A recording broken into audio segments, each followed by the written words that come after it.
But صاحب اگر کوئی سن کر علی کا قصیدہ برا منہ بنائے جہنم میں جائے، یہ کلام ہم آپ کی زبان سے سننا چاہتے ہیں اور علی رضی اللہ تعالیٰ عنہ کے دشمنوں کو بتانا چاہتے ہیں کہ یہ جو سٹیج ہے اور یہاں پہ جو آواز بلند ہوتی ہے وہ سچے سچے اور حق کی آواز بلند ہوتی ہے.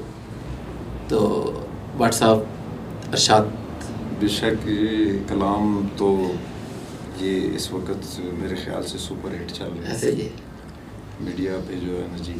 تو سارے لوگ پڑھ رہے ہیں اس کو، بہت سارے نعت خوان پڑھ رہے ہیں.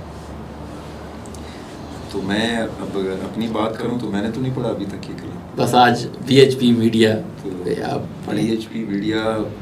اور اس کے لیے جو ہے نا جی گلا بھی ایسا چاہیے ہوتا ہے کہ ٹن ٹن گلا کر رہا ہو تو یہ کلام جو ہے نا پاکوں کا ذکر ہے بٹ صاحب گلا انشاءاللہ کرے گا انشاءاللہ. اور آپ تو گلے سے آپ آگے نکل گئے بٹ صاحب. تو کوشش کرتے ہیں آپ تک اور میں بھی کوشش کروں گا تھوڑا تھوڑا آپ کے ساتھ اس کو پڑھوں تاکہ دشمنان علی رضی اللہ تعالیٰ عنہ کو پتہ چل جائے کہ حق کے اسٹیج سے آوازیں بلند ہو رہی ہیں اور پائیدار آواز ہے، ٹھوس آواز ہے.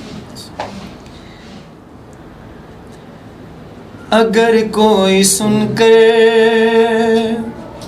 علی کا قصیدہ برا منہ بنائے جہنم میں جائے.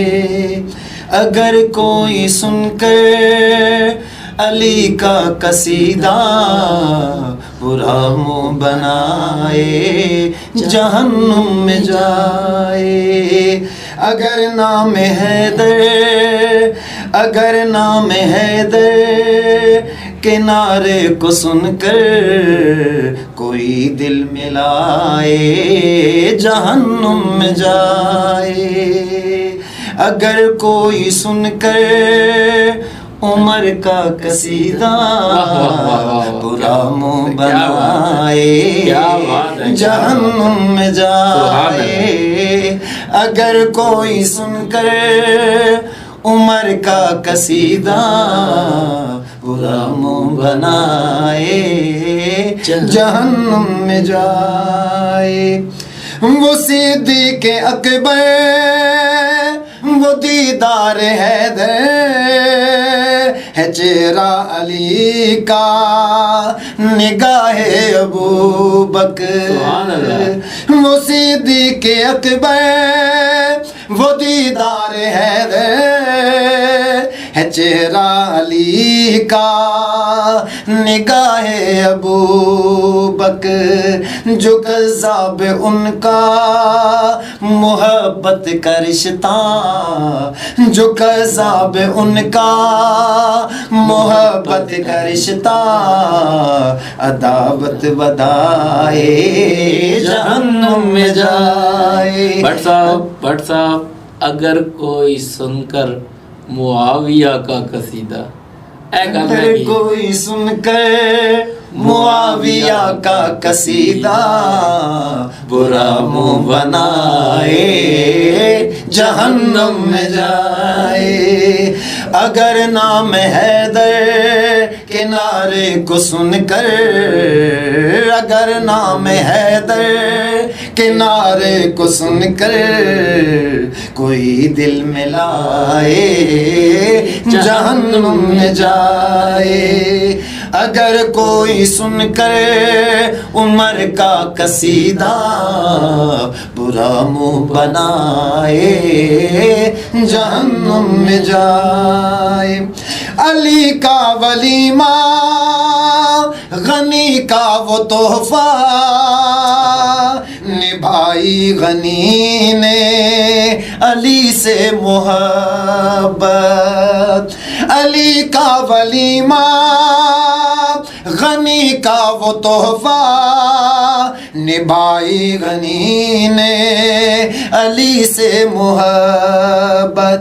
جو عثمان و حیدر کو ایک دوسرے کا، جو عثمان و حیدر کو ایک دوسرے کا دشمن بنائے جہنم میں جائے.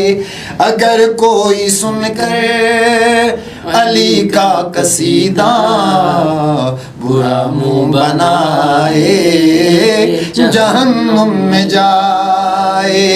اگر نام حیدر کے نعرے کو سن کر کوئی دل میں لائے جہنم میں جائے. واہ واہ واہ واہ. یقین کریں قاری صفی اللہ بٹ صاحب، دل ہمارا اس قصیدے کو آپ نے پڑھ کے یقین کریں آپ نے ہمارا دل جیت لیا. جزاک اللہ. بہت لطف ملا، بہت مزہ آیا، بہت ہی یقین کریں کہ آپ کا قیمتی ٹائم کا یہ جائے کہ رمضان مبارک میں آپ مطلب کہ انسان شروع کے دنوں میں بڑے مشکل سے مطلب اپنا ٹائم ٹیبل مینیج کرتا ہے، اور ماشاءاللہ آپ ہمارے درمیان آئے، ہم آپ کا شکریہ ادا کرتے ہیں.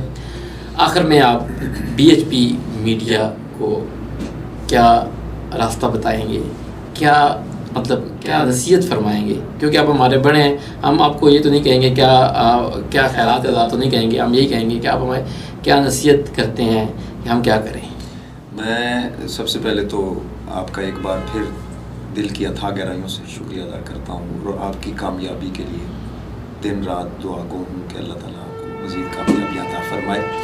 اور میں صرف اتنا کہنا چاہتا ہوں کہ آپ اپنے اس پلیٹ فارم سے صرف دینی جو ہے پروگرامات میرے خیال سے اگر آپ کریں گے تو اس میں زیادہ آپ کو عزت بھی ملے گی، شہرت بھی ملے گی، اس میں اللہ تعالیٰ آپ پہ کرم بھی کریں گے، رہنمائی بھی ہوگی آپ کی. تو ہم آپ کے ساتھ ہیں انشاءاللہ. جہاں آپ ہمیں بلائیں گے، جس وقت بلائیں گے، ہم آپ کے لیے 24 گھنٹے حاضر ہیں. جب تک ہمارے دم میں جان ہے ہم آپ کے خادم ہیں. باقی نعت خوانی کے حوالے سے کوئی پروگرام ہو، اور درس قرآن کے حوالے سے کوئی پروگرام ہو، علماء کی محفل ہو، اس طرح کے مفتیان ہوں، لوگوں کو مسائل جو ہیں اس وقت جو درپیش مسائل ہیں ان پہ یہاں پہ آپ ایسے کو پروگرامات ترتیب دیں، نعت خوانی بھی ہو، اور ساتھ میں لوگوں کی اصلاح کے لیے ایسے ہی اس پلیٹ فارم سے تاکہ لوگوں تک جو ہے نا جی اچھی اچھی چیزیں پہنچیں اور لوگ اس سے فائدہ اٹھائیں. بالکل آپ نے ٹھیک فرمایا. آخر میں ہم آپ کا شکریہ ادا کرتے ہیں کہ آپ اپنا قیمتی ٹائم لے کر ہمارے درمیان تشریف لائے. آخر میں بٹ صاحب ہم ایک نعرہ بلند کرتے ہوتے ہیں، ہم آپ کے دست شفقت سر پر رکھ کر میں یہی کہوں گا، پاکستان زندہ باد، پاک آرمی پائندہ باد. بہت شکریہ. السلام علیکم. وعلیکم السلام.